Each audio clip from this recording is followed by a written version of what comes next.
they really have this so well plotted, Yeah. top to bottom. And the movie flies, which once Yeah. again means it's awesome. For us, that usually means it's a fantastic movie. Yeah. Yeah, I mean, it's just like you're just right on the edge of your seat. We go from action sequence to action sequence to action sequence, all of which impressive. Yeah. None of them you're like, oh, I'm going to take a nap. Now, here's something interesting. When they're in Madagascar, this is interesting to point out.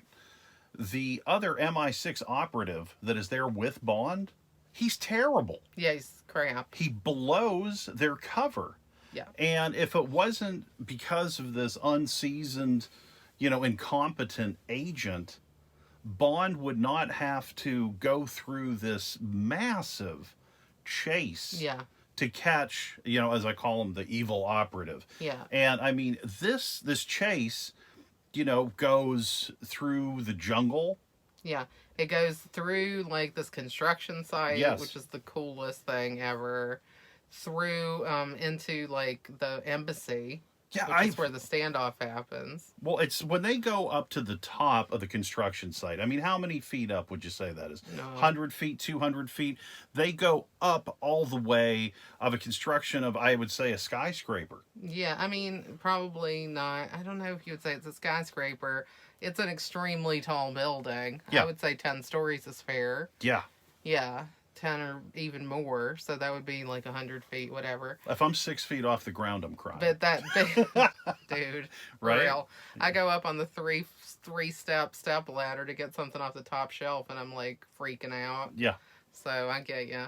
But yeah, they're up on like these cranes. Oh, my God. I mean, it might be a skyscraper, so cranes seem very tall. Yeah, it's enormous. And these guys keep taking these jumps, and they keep hitting so hard. It like gives you a heart attack watching it, too. Yeah, so it's like they run from this betting arena, and then they run over to this construction site. They go all the way up this building, then they come all the way back down, then they run all the way into this embassy, and then Bond chases the guy all the way into like an office, Yeah.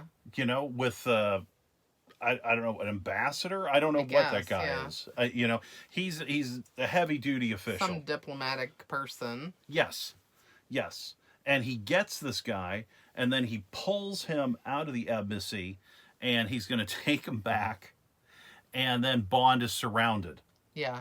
He gives up his gun, pushes the guy back over, then he pulls out another gun, shoots the guy in the chest to kill him, and then shoots a canister which explodes. Yeah, and blows up the whole courtyard. Yeah. And knocks out all the guys who were holding guns on him. Yeah. And that's it. He escapes. Yeah, and he escapes with, the guy's cell phone and a bomb. Yeah, so he has his lead, Mm-hmm. although he did get caught on camera, so now he's in big trouble back home. Yeah, But he got the info he needed, which is what allows him to get to the Bahamas, where he's tracked down Demetrios. Is that the guy? I think that's it. So he's tracked down that guy, and he finds out more about, this whole plan with, like, the big plane that's going to be destroyed. And that's how Lashif is going to make this money. Mm-hmm. Because everybody's investing a lot of stock in this airplane, which is like the biggest plane or something like that. Yeah. So everybody's investing a lot of stock in that. He's investing in that failing. And because he knows that it's going to get blown up, Mm-hmm. then Bond stops it from getting blown up. There goes the $100 million. Suddenly, the terrorists who had funded him are not so, copacetic No, as they were. not at all. And so Lashif decides he's going to do this poker tournament. Yes, in Montenegro, Mm-hmm. which is how he's going to make this money back, because he has a lot of faith in his ability to use mathematics and statistics and probability and his ability to control those things. And he thinks he can use that to easily make his money back. Well, the part... He did not do stick math. No, James Bond is precise. It just every step of the way, there's just an amazing action sequence, like we said. And it's like I almost just want to explain every one to you, but I'm I like, know. maybe that's boring. But I mean, I'll just give some quick highlights. When he's with Demetrios, I'm not sure how to say it, and they're at the body exhibit, Yes. and Demetrius pulls out a knife, and he and Bond are fighting over this knife.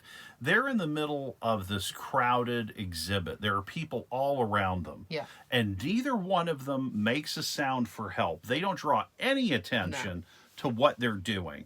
It's just these two guys fighting over this very sharp knife that could very easily kill them. And very easily does kill Demetrius. Yeah. And, yeah, he pushes him down into a chair and just leaves him there. It's ridiculous. I mean, It's kind of like tantamount to that telephone cord thing yes. with Sean Connery that you really enjoy. Oh, I love that stuff. Well, and I mean, the way that he kills Demetrius is they have this fight with the knife, and he kind of like tilts his head to get him to look over his shoulder. Yeah, he's like, hey, look over there. And then he stabs him. He gets it. And then he foils this plot to destroy this plane out on the runway. There's this massive tanker truck, which is full, and there's an explosive device on it. And it's to hit this airplane. Yeah. And he, fights with this guy. Massive battle. Amazing. Oh my God, there's so much. It's like a car chase. Mm-hmm. And like he's hanging off this truck and he's hitting another car and all this stuff is happening. I mean, it's a wild, wild scene. Yeah. And like it feels, even though, I mean, you're watching a James Bond movie, right? So you're just like, oh, James Bond is going to win, obviously. But it doesn't feel like that in the moment. Like, No. It just feels like, how is he going to make it out of this situation? That's what you feel the whole time. And he takes this tanker truck, he takes control of it, that's heading for this plane, and it's shot full of holes, and gasoline's going everywhere, and the tires are shot out, and he goes to hit the brakes, and the brakes don't work, so he just like spins the wheel, and it's just like the truck just kind of, spins and slides and skids and stops just short of hitting the plane. And there's this very funny shot where he just kind of looks over, pretty much to the camera, just like, wow. You know what I mean? Pretty much. We did it. Like, I didn't think that was going to go well either, but here we are. We made it. Well,